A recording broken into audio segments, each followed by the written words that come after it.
JERSEY Media Series, talking all things North Jersey sports, and this is a Where Are They Now edition of our podcast. I am Corey Doviak, and I brought in a special guest host for this episode. He is Ramapo boys soccer coach Evan Baumgarten, and I'll tell you why we brought in Evan in just a second. Evan, what's going on? Not much. It's good to have your guest on. He's a special guy, and we're all real proud of him. Yes, and the reason basketball slipped out of my mouth is because we are going to talk basketball with our guest, and as you said, he's a guy who's near and dear to your heart, and really anybody who came across him when he was walking the halls of Ramapo High School 4, 5, 6, 7, and 8 years ago, they know the name Mike Sotsky. First of all, we'll welcome him in, and then we will talk about all of the things that have been going on in the last 4 years. So first of all, Mike, thanks for joining us. No, thank you so much for having me. It's an honor to be on the program and to talk to each of you guys and catch up a little bit. Yeah, you don't really mean that because you've got on to bigger and better things, and those things are, for those who don't know, Mike Sotsky is a manager for the Duke basketball team, now in his senior year down in Durham, North Carolina, working for one of, if not the greatest college basketball coaches of all time in one of the greatest men's basketball programs in the history of college basketball down at Duke. So, Mike, I guess the first thing I want to ask you, and probably what most people listening to this would want to know, is how did it get from Ramapo to Duke?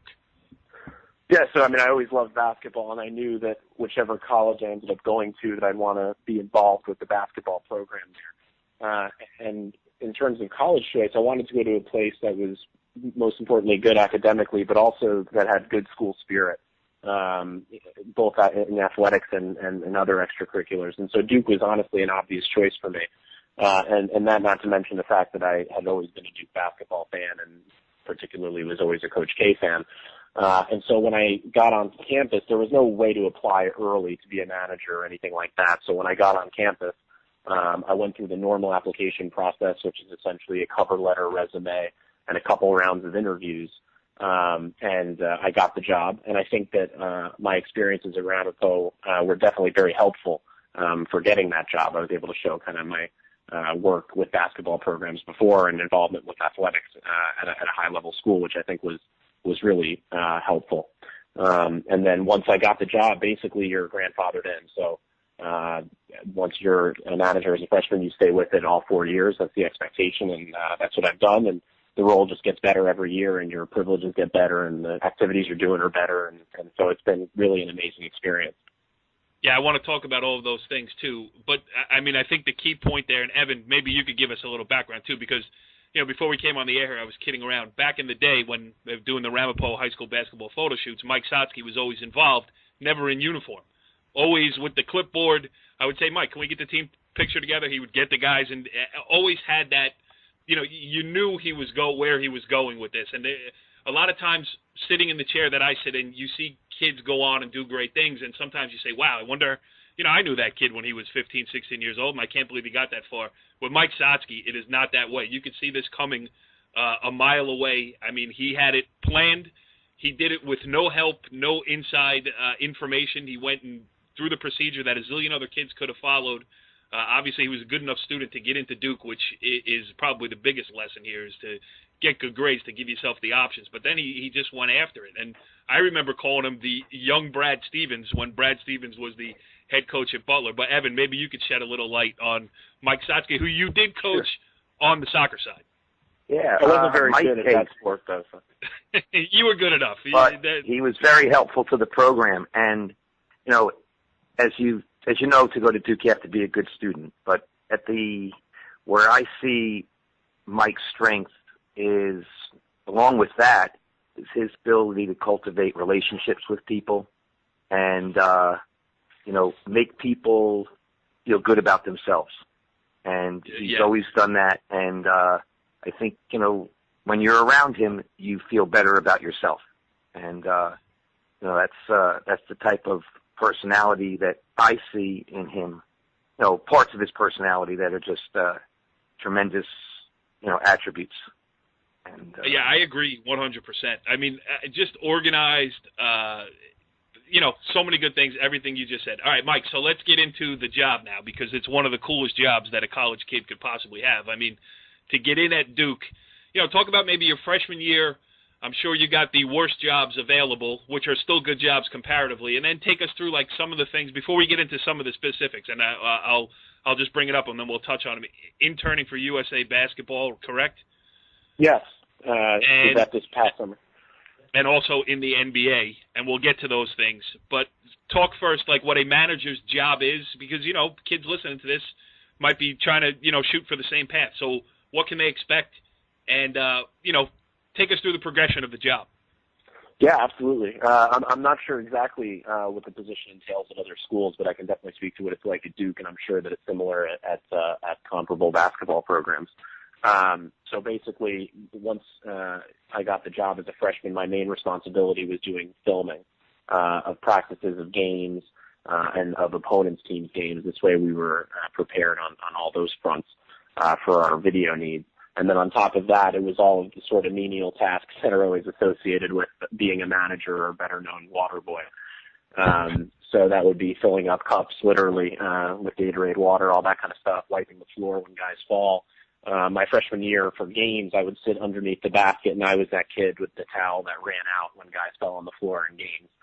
Which is a great job, though. It's a great job and a great seat.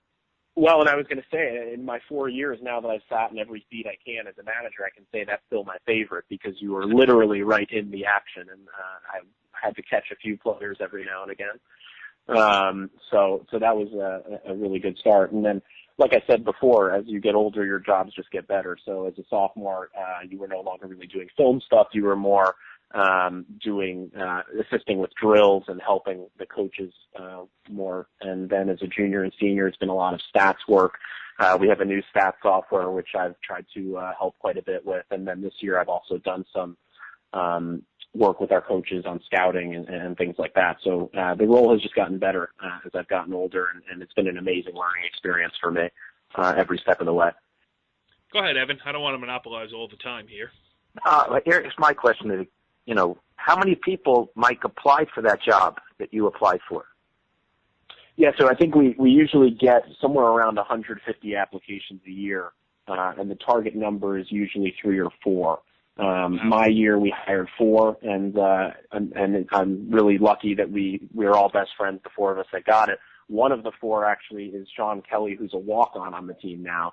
And then the other 3, we also have one, Ian McKiernan, who's also a local. He's from Paramus, New Jersey, went to Bergen Academies. He's a senior manager with me, and so is Derek Rhodes, who is a Durham, North Carolina native. So we've all been best friends for all the years, and it's an amazing group. I just got very lucky with that. How much access, and from what you described, I'm sure the answer is much, but, interaction with the players. I mean, you've seen some great guys come through there in your 4 years. You got a, new crop. You got Okafor there.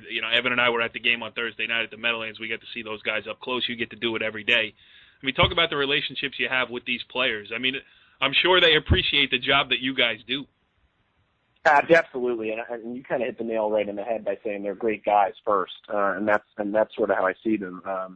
They've been every guy. I've never had an issue with any player. In fact, I'm very close friends with a lot of players and keep in touch with the ones obviously that are still at school, but also some of the ones that are now playing professionally. And I really feel honored and privileged to have had that opportunity.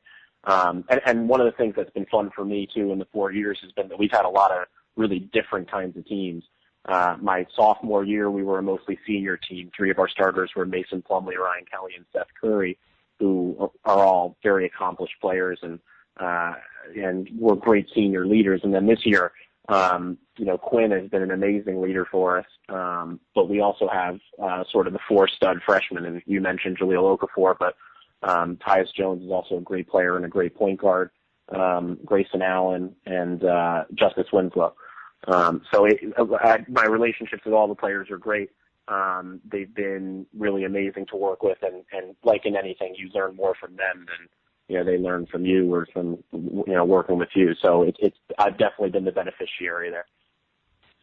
Evan, how come we had to pay for our tickets? That's okay. Mike, he does things the right way. So he wouldn't, Yeah, he really does. And that's what, I think at the heart of it is, to have, Mike says that, it's helped that, he's benefited, but I think that knowing Mike, he made sure that that in the work that he does and the enthusiasm and passion that he puts into it, that, it's a two-way street.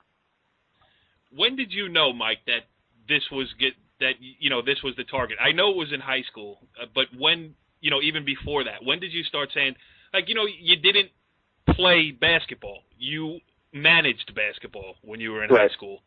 Right. How about? Yeah. Well, go ahead. Yeah, no, I my first real position in basketball was actually in 7th grade when I was a manager for the Eisenhower Middle School team. And Jim Charlo was the coach.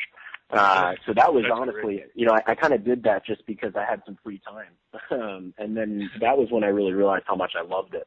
And then, the other part of, the sort of the social aspect of being able to do it with all my friends in 8th grade as well. And then really from there, Mickey Hunt who obviously you're very close with, was Yes. really helpful in integrating me with what was going on at Ramapo. Because I had not known Coach Delbino before. But then once I got to Ramapo, Coach Vandermolen, who was the freshman coach, immediately thought that I could be of service there for the freshman team. And so then I hopped into that. And then Coach Hunt and Coach Delbino were really helpful with each level moving up. So I've really known since 7th grade that this is something that I wanted to do and that this was an avenue for getting into high-level basketball. And I knew that for somebody, like you said, that doesn't play, that it was definitely the best way to do it. And I've just tried to keep all my options open throughout every step of the process. Yeah, I mean, being a student of the game is just as important as being a player of the game. And when you want to coach, it's really, like instead of trying to hook on an NAIA team and playing somewhere out in the middle of Iowa just to get on a team somewhere, you set your sights high, went to Duke and targeted the opportunity and pulled it off. It really is an amazing story. So I guess my question now is, what's next? I mean, this is, I'm sure you're going to enjoy this last run here as a senior. I'm sure Duke is going to make another, patented Duke run in the ACC and again in the NCAA tournament. So you're going to get to enjoy all of that. But what comes next? Yeah, so what I'd love to do is sort of to continue in basketball. And as I see it for somebody like me, like you said, that is not a player, there are probably two main avenues to do so. The first would be to try to get a job in the NBA. And I actually, as you mentioned, I interned for the Brooklyn Nets this past summer, and so that was sort of my introduction to life in the NBA, and I got to do a little bit on the front office end and also a little bit on the coaching end or the video coordinating end. And so my main way of working in the NBA would probably be in a video department somewhere or as an intern. Again, the titles are kind of ambiguous at that level, but that would essentially be it. And then at the college level, there are positions called graduate assistant or graduate manager, which would enable me essentially to take classes and remain with a basketball program, whether at Duke or somewhere else. And so I honestly, most of these things don't sort themselves out until the spring when the season's concluded. So I haven't spent all that much time thinking about it. But those would probably be the two main ways that I would go, hopefully after graduating. Go ahead, Evan. Yeah, it's just listening to Mike and you talk, and it's marvelous that someone takes their dream as a 7th grader and sets its sights and fulfills every moment of what he's doing to the fullest. Yeah. So Mike, we know where you're planning to, things that you're planning to do, but now, being that it's your senior year, you're looking at it the same or a little differently because of wanting to make it a career. How are you looking at it as compared to when you first started? Sure. Yeah. And so obviously the main difference is the school aspect. And so like you said, it becomes a career more than it is a student athlete or student manager. It's your title, whatever it may be. So for me, like I said, I don't have a specific plan exactly, but it's very much like you said, where you have to chart out okay, if I do choose this option, it may very well lead to a career, and what would that career look like? And then similarly, if I choose that option.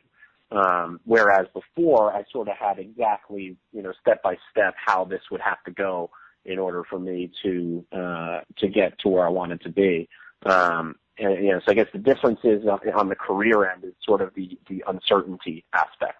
But that's also the exciting part too, of not knowing exactly what would come next. And also, Mike, what would you give advice to an athlete who wants to go out and play a major Division I sport? What do they have to do to get themselves ready to take on that endeavor? Yeah, I mean, I don't think it's ever a one-size-fits-all solution, but I think that for most successful athletes, there are a handful of things that they have in common.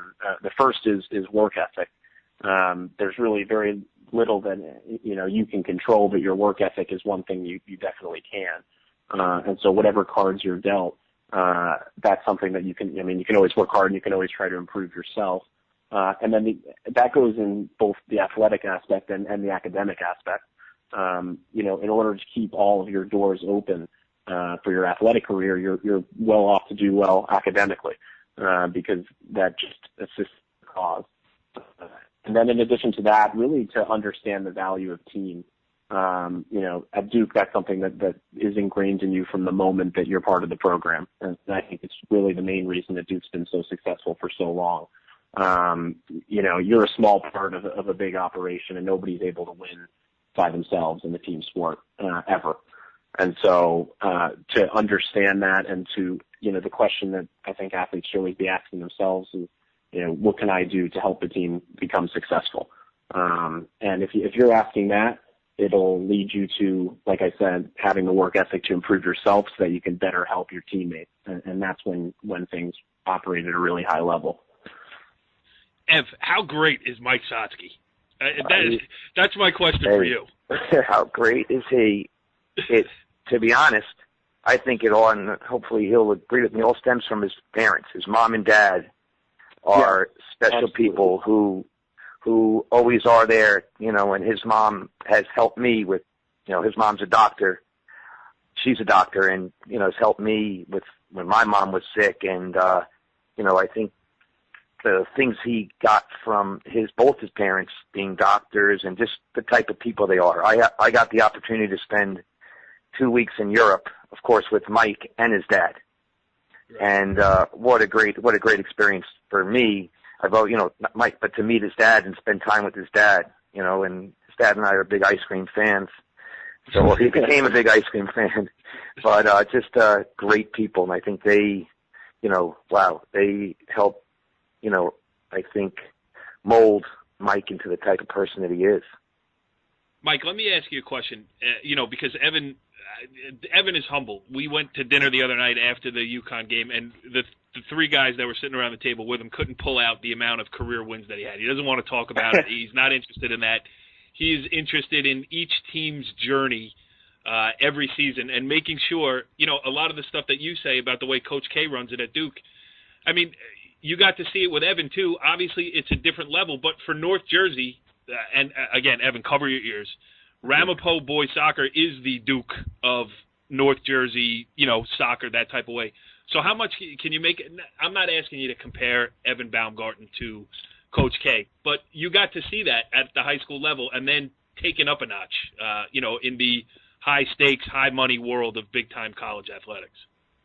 Sure. It's funny you asked that because I had been thinking about this a little bit myself, and there are two things actually that really stand out as similarities between Coach and Coach Baumgarten. The first is sort of the standards that have been set for the program.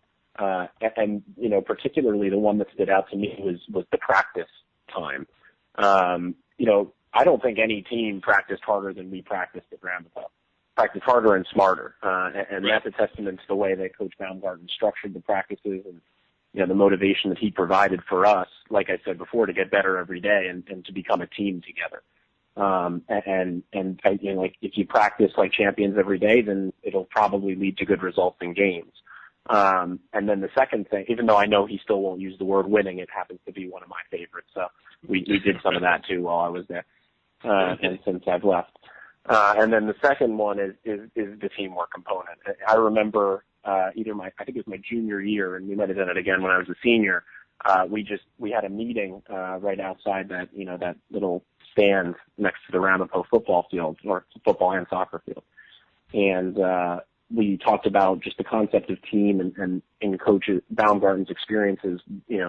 What his good teams had looked like and characteristics of good teams and what it would take to become a team. And it was early in the season. And I remember at the end of the year reflecting back and thinking that we had become the team that he wanted. And I think that is for any coach, such an important component is the ability to build teams and to work with young people to get them to understand the broader goals. And to me, those are really the two things that are very similar between those two coaches that I've had the privilege to work with. Yeah, that's interesting, and it's true because I've been around the Ramapo boys soccer program, and I as much as you say they practice hard, they talk hard too, and sometimes it's not comfortable, the things they talk about, but things that have to be said. So I'm sure there's a lot of that going on at Duke as well. So, all right, so let's talk about this USA basketball thing.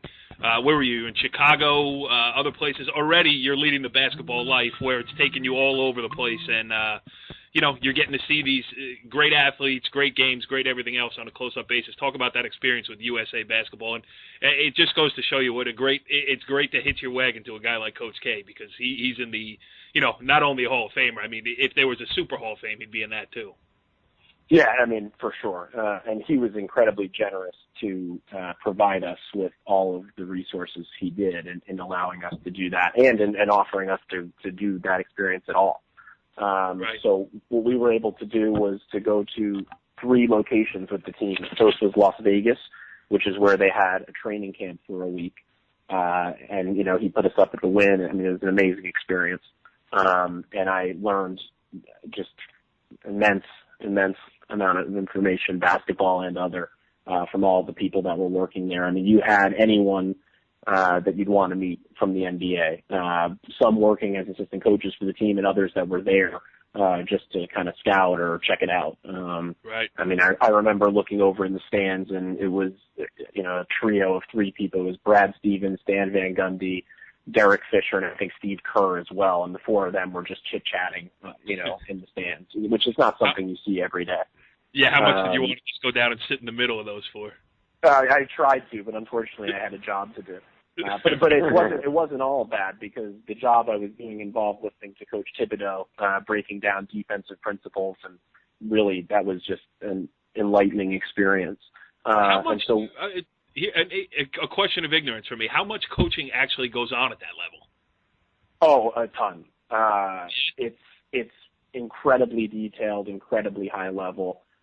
It doesn't look like it to the casual observer, but from a strategic standpoint, the NBA is operating at the highest level by far. And in the way that teams run their pick and roll offense, the pick and roll coverages, we're talking about not 1 step off the pro lane, but 2 steps off the pro lane. And that's the difference between LeBron scoring and not scoring. I mean, it's really just at a very, very high level. So that was for me, and you always hear, I'd use the example of Coach Thibodeau, but you always hear he's this defensive mastermind, and what does that really mean? And for me, it became very clear what that meant in the week that I was in Las Vegas, because he was along with the other coaches, but just to use him as an example, he was really detailed in the way that he approached the game and coverages and stuff like that. And working with all the other coaches as well. Monty Williams was another assistant coach, and obviously Coach K is the head coach. So I had been familiar with a lot of the stuff that he was saying, and that was great to learn some additional things from him too.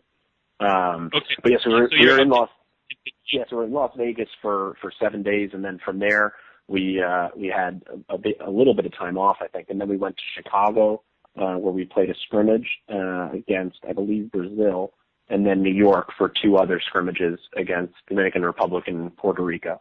And so just to be around the team and around those guys, I mean, that team had Derrick Rose, James Harden, Steph Curry, and to see like you guys asked before, what do young kids have to do to be successful? for me, I had the chance to really watch that question in action with all of those guys, and the level of detail that they operate at and the level of preparation is amazing. Yeah. And Mike, now how do these coaches, like Coach K, he's coaching them at the college level, then he's coaching these professional athletes. How does how does it change when you're going to coach at the college level compared to coaching at the professional level, dealing with players and everything else? What are the differences? It's honestly more the same than it is different, and okay. for a coach at least, and that's because, like I said before, the standards are set, and that's what it's going to be, and that's coach's personality, and he has the amazing ability to motivate and inspire those guys, just as he does with our college players, and so once you develop that trust, like you see with really all great teams, between coach and player or players. You're able to really coach them the way that you want to coach them, and that's the way that he coaches at Duke and the way he coaches that team as well. I would say that there are a handful of things that are a little bit different, and part of it's just the structure of the program. And obviously, he doesn't see these guys until relatively shortly before they play in the competition. At Duke, we have our training, or not training camp per se, but our first week of practice is months before whatever competition we're going to face. And you have the ability to work with these guys over the summer for, I think it's now 2 hours a week or an hour a week, I can't even remember. You can sort of develop a long-term plan and so on and so forth. You don't know which guys you're going to have. You don't know what your team's going to look like until really about the time that you arrive in Vegas for that training camp. And then it's all kind of like motion offense of basketball, where you're trying to figure out exactly how you're going to do this and who's going to play. So the only difference, I think, is for him, he has to be much more flexible with this group, with the USA group, just because there are so many question marks. And that's just the nature of the job. Right, who's playing, who's not playing, yeah. And, contract situations, sponsorships, and all that other stuff. All that, but that's the other side. As you move up the chain, so many other variables come into play besides just basketball, Yeah. If it was just X's and O's, it would be not easy, but easier, Sure. Plus egos Absolutely. and everything else. So what is listen, I could do this all day, and I feel like we already have. I don't want to keep you much longer. I guess my last question is, what is the best piece of swag you have gotten being a manager on the Duke University basketball team? Well, that's a tough one. It's a good, tough question. I'm a big fan of the winter coats. I don't think I'd owned a real winter coat, much to my parents' dismay, until I was at Duke, which is ironic because it's a lot warmer down there than it is up here. But we got a really nice parka this year that I quite enjoy wearing. So chances are I'm about to go grab breakfast, but chances are if you see me, I'll be wearing it. Coach Baumgarten, you have been known to hand out some apparel too. That does that disappoint you that he went with? I thought he was going to harken back to the old days and maybe say a Ramapo something that you handed out to the team. Nah, he's. I'm proud that he's getting to wear the Duke wear, and be a part of it. That's it's exciting when you know somebody that has taken the challenge and gone with it and has made the most of it. Yeah, got after it. Really. Got it. You could see it coming, and he's doing it. And all right, so we'll end with this then, Mike. When we have you on, I guess we do this every 4 years or so, maybe 5. So when we have you on 4.5 or 5 years from now, best case scenario, what are you going to be doing? And you'll probably be our first Division I head basketball coach on the show. If not, you'll be our first NBA assistant coach on the show. So best case scenario, where do you see this trail leading? Yeah, 5 years. You hit it. Yeah, I think you hit it right on the head. Those are really the two. That's the dream, and I'm not sure exactly yet if I want to work at the NBA level or in college basketball. I love certain aspects of both, so it's very hard for me to decide. But either would be amazing, and so that's I guess 5 years realistically would be to be an assistant coach somewhere at either level, and to be on my way to becoming a head coach at either level would be the goal. So we'll be able to check in, like you said, 4 or 5 years down the road and see how I did. Absolutely, because now I got your cell phone number, and I know you ain't changing it because you got LeBron's number in there. Yeah, no, I wish, but yeah, it'll be the same. Don't worry. Mike Sotsky, I don't even, I'm not going to put a label on you. I'm not even going to say you're this, you're that. Just a local kid done well. Congratulations on what you've accomplished so far, and really best of luck with where you want to go. But really, for you, it's not a matter of luck. Just keep your head down, keep pushing, and you'll get where you want to go, man. Well, I appreciate it, and thanks so much for having me on. This was it was great to catch up with you guys and to hopefully update a few listeners at home. Yeah, okay. It's great. And make sure you don't let Jim McLaughlin mess you up. We just had the McLaughlin and Associates. I interned there this summer briefly, and we just had the McLaughlin and Associates Christmas party yesterday.